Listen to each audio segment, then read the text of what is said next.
नमस्ते बच्चों, आप लोगों का मेरे YouTube चैनल पर मैं हार्दिक स्वागत करता हूं। आज के वीडियो में हम लोग प्रतिवेदन लेखन पढ़ने वाले हैं। तो आइए बच्चों, आज की वीडियो शुरू करते हैं। सर्वप्रथम प्रतिवेदन लेखन किसे कहते हैं? प्रतिवेदन लेखन का अर्थ एवं परिभाषा को समझते हैं। भूत अथवा वर्तमान की विशेष घटना, प्रसंग या विषय के प्रमुख कार्यों के क्रमबद्ध और संक्षिप्त विवरण को प्रतिवेदन कहते हैं। दूसरे शब्दों में वो लिखित सामग्री जो किसी घटना, कार्य योजना, समारोह आदि के बारे में प्रत्यक्ष देखकर या छानबीन करके तैयार की गई हो, प्रतिवेदन या रिपोर्ट कहलाती है।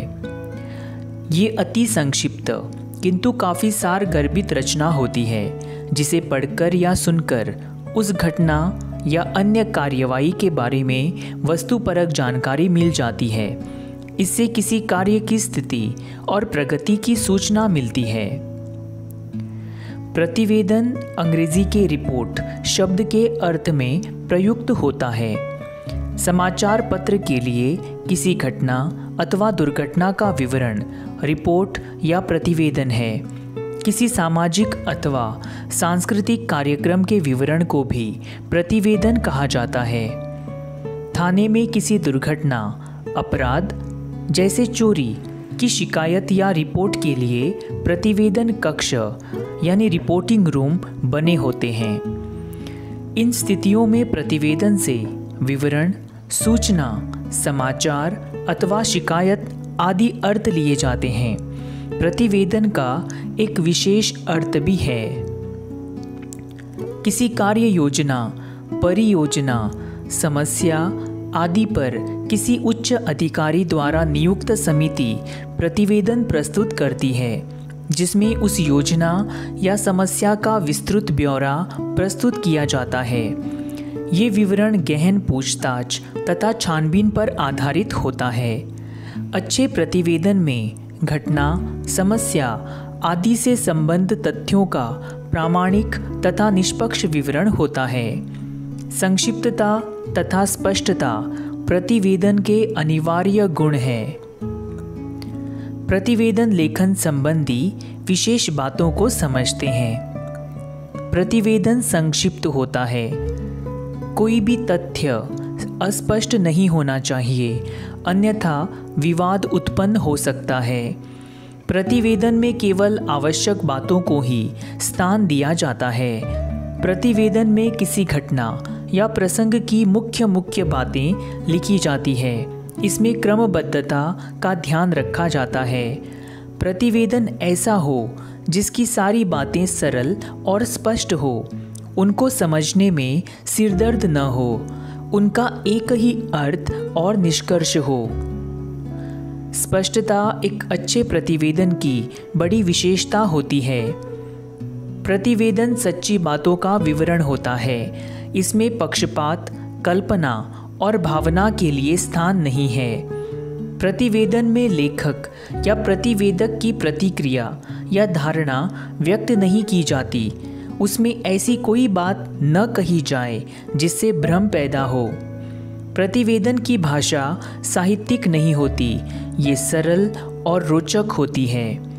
प्रतिवेदन किसी घटना या विषय की साफ और सजीव तस्वीर सुनने या पढ़ने वाले के मन पर खींच देता है।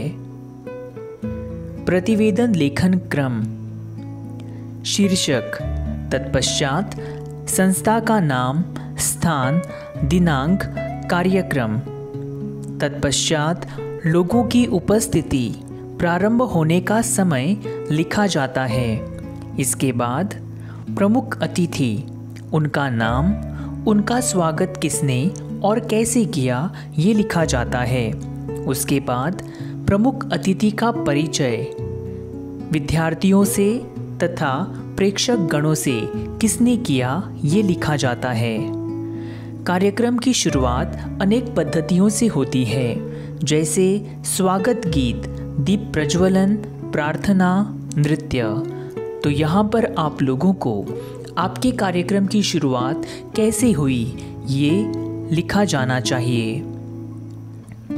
प्रस्ताविक भाषण तथा अन्यों के द्वारा भाषण भी लिखा जाना चाहिए। यदि किसी समारोह के दिन किसी प्रतियोगिता का आयोजन किया गया हो तो उसका उल्लेख भी अवश्य किया जाना चाहिए। सूत्र संचालन, आभार प्रदर्शन और कार्यक्रम समापन का समय भी आप लोगों को प्रतिवेदन लेखन में अवश्य लिखना चाहिए। आइए बच्चों, अब प्रतिवेदन लेखन का एक उदाहरण देखते हैं। आज का हमारा विषय है शिक्षक दिवस समारोह। शासकीय उच्च माध्यमिक विद्यालय नावेली गोवा में 5 सितंबर 2021 को शिक्षक दिवस समारोह बड़े ही उत्साह के साथ मनाया गया। इस अवसर पर विद्यालय के प्राचार्य, व्यवस्थापक, प्रमुख अतिथि, कर्मचारी तथा विद्यार्थी विद्यालय के सांस्कृतिक सभागृह में सुबह 9 बजे उपस्थित थे। इस अवसर पर विद्यालय की निवृत्त शिक्षिका वर्षा नायक जी को प्रमुख अतिथि के रूप में खास आमंत्रित किया गया था। विद्यालय की प्राचार्या श्रीमती शुभदा गोडबोले ने प्रमुख अतिथि का पुष्पगुच्छ देकर स्वागत किया तथा छात्रों से उनका परिचय भी कराया। डॉक्टर सर्वपल्ली राधाकृष्णन की प्रतिमा को पुष्पहार अर्पण करते हुए कार्यक्रम की शुरुआत हुई। इस अवसर पर विद्यालय के छात्र कुमार सनी और कुमारी अर्चना ने अपने विचार प्रस्तुत किए। प्राचार्या श्रीमती शुभदा गोडबोले जी ने अपने व्याख्यान से छात्रों को शिक्षक दिवस का महत्व बताया तथा जीवन में शिक्षक की क्या भूमिका होती है ये भी छात्रों को बताया। प्रमुख अतिथि श्रीमती वर्षा नायक जी ने छात्रों को आदर्श विद्यार्थी तथा आदर्श शिक्षक के बारे में सुयोग्य मार्गदर्शन किया और समाज के प्रति उनके क्या कर्तव्य होने चाहिए इस विषय पर उनका योग्य मार्गदर्शन भी किया। कक्षा 12वीं के छात्रों ने शिक्षक दिवस के इस शुभ अवसर पर विद्यालय के सभी शिक्षकों के लिए खास मनोरंजन का कार्यक्रम भी आयोजित किया था। कार्यक्रम का सूत्र संचालन कुमार आशीष भट्ट तथा आभार प्रदर्शन कुमारी सोनिया देसाई ने किया। कार्यक्रम ठीक सुबह 11 बजे संपन्न हुआ। आशा है बच्चों आप लोगों को प्रतिवेदन लेखन संबंधी आवश्यक बातें समझ में आई होंगी। वीडियो को अंत तक देखने के लिए आप सभी का मन से धन्यवाद। यदि आप इस चैनल पर नए हो तो वीडियो को लाइक और चैनल को सब्सक्राइब करना मत भूलिएगा।